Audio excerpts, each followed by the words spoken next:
Content Funnels Explained. It all starts with K. Your content funnel starts with your knowledge of your audience's needs. They're not there to screw around.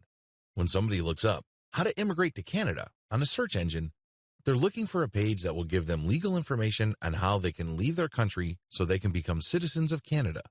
They're not there to research dog food. They're not there to vacation in Hong Kong. They're looking for a specific type of information because they have specific needs. A well-constructed K page gets to the heart of the matter. Cut straight to the point. A well-constructed K page in a content sales funnel addresses specific questions. For example, if somebody wants to immigrate to Canada, the first thing that they want to ask is, am I qualified? Do I have the right education for it? Do I have the right background and experience? Your pages should be set up based on these questions. There are great resources online you can use to find these questions. The most common, of course, is Google AdWords Keyword Planner tool. You can also use a tool called AskTheAudience.com. Whatever the case may be, think of organizing your K pages around questions because people work with their problems in the form of questions. By organizing your content around questions, you make them easier to promote. Please understand that the human mind tends to navigate and process information in two forms: questions and stories. It's much easier to produce content based on questions. They're short, they're choppy, and they're easy to process. Why should you do things this way? If you paid attention to the way you yourself process information from the internet on your mobile device, you would understand this clearly. When was the last time you opened your Twitter app on your mobile device and just read everything very carefully? Probably never. Instead, most people would scan. They would basically just keep scrolling down their Facebook timeline, and then if they see a keyword or an image, then they'd stop. That's how people process information, and if you ask me, that's the only way people can process information because there's just so much information on the internet. In fact, according to some estimates, upwards of 2 million new pieces of information are created every single day. That's a mind-blowing amount. So, people have developed coping mechanisms, and one of them is just scanning. By organizing your content in the form of questions or around questions, you make it easy for people to read since they're easy to read and they're easier to promote. How? People are already asking questions related to your stuff on Twitter, Quora, and forums, and a variety of social media platforms. Your job is to find those places and slip your content into existing discussions. In other words, if you are in a forum, it's probably not good for you to create a specific discussion about what you're promoting. Believe me, people are not going to care. However, people will care when somebody already asked a question and then other people are giving their answers, and then you come in and come up with a much better answer and then supply a stripped down version of your content, and then you end with your link as some sort of source. That's how people will take you seriously. Of course, pay attention to what I said earlier. If you're going to all these places, make sure you build credibility and authority first. Don't just get in, spam, and leave. You're going to get banned if you do that. Organize your question-based pages around themes. Just as questions can fall under a certain category, you can create articles around questions and then organize these articles around a category. This is not just a housekeeping tip. You're doing this so you can maximize the value of each page. Interlink your K pages in your content sales funnel for maximum effect. You can't just interlink saying that there's another page somewhere in your website. You have to organize these links based on questions or concerns and tie them around certain themes that you know your audience members would be interested in. Make each page count. Don't just write content just because you have nothing else better to do. Every single word, every single paragraph, every single page must have a purpose. That purpose should be obvious to you by now. Your purpose is to push people down the conversion funnel. Whether you are using a content funnel or an actual conversion funnel, your job with every new piece of content is to push them down to the next step, and the best way to do this is to amplify their desire or respect for your authority. Basically, you get them excited about the next step. To put this in practical terms, please understand that when people are looking for a basic question, they usually have another question in the back of their mind. For example, somebody goes to your pizza website because you have a page on how to bake a Napoli pizza. So, your first page lays out information regarding what a Napoli pizza is and a basic recipe. Pretty straightforward. However, You call people to action with key questions like how to get the right heat temperatures for your Napoli pizza, how to make sure you don't scorch the bottom of your pizza. In other words, you start with general information that clues people in. That's what they are looking for. Nonetheless, once they get that, they're going to be impressed because now you're drilling down. They know that once they start making their own Napoli pizza, there will be issues that would come up.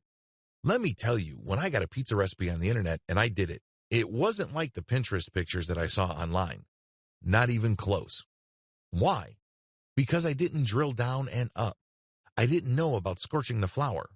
I didn't know about manipulating the dough so there's no gooey, uncooked portion in the middle, that kind of thing. That's what people are going to be looking for because now you've given them basic information and then you're cluing them in by saying, well, there are other stuff that you need to know, and if you don't do these, you're not going to get the results that you're looking for. So people who are truly interested in the topic will start seeing those, and basically, you are calling them to action to click deeper and deeper into the bowels of your website. Compare this to basically just random interlinking where you go from one page to just another regular page, which may not be all that related. You're not going to be building authority. People are just going to bounce out of that page because that's not the information they're looking for. You have to start with a general question and then create subsidiary pages that are based on closely related questions, and this maintains the interest of the person and then actually amplifies their desire for a specific product or solution later on. That's how you build trust and credibility at the same time. When they click on these links, they find themselves deeper and deeper into your website, and they give themselves more opportunities to really absorb the knowledge that you are giving them. The whole point here is to demonstrate to them that you are sufficiently knowledgeable about your niche. If you're able to do this, then you start building trust. They then are more likely to like your take on their problem. Establish credibility and authority by using multimedia. As the old saying goes, a picture is worth 1,000 words. This means that if you really want to maximize the amount of authority and credibility you're building in the minds of your target audience members, you need to use the power of multimedia. I am, of course, talking about videos, pictures, diagrams, infographics, you name it. This not only makes your content easier to read, it also makes sure that people aren't bored by your content. Please understand that most people now view online content through mobile devices. They don't have all the time in the world to keep scrolling as you crank out massive blocks of text. You might want to break those pieces of text up. You may want to shorten those pieces of text and break up the boredom by using a picture, a diagram, or a video. If you do this, you are more likely to keep them on the same page, and you also increase the likelihood that they will click on a link to get deeper and deeper into your website. A quick word about third-party multimedia content. Please don't interpret what I just said in the section above into some sort of mad dash to appropriate other people's intellectual property. You can't just take a video off YouTube and embed it in your content simply because it's related to your content's topic. That might land you in hot water. You have to do it the right way. Whether you're using infographics from Pinterest, videos from YouTube, explanatory photos from Pinterest or Instagram, you have to respect the rights of the owners or creators of this content. How do you do that? Very simple. Give them attribution and link to them. I know you're probably paranoid about your website becoming some sort of traffic leak.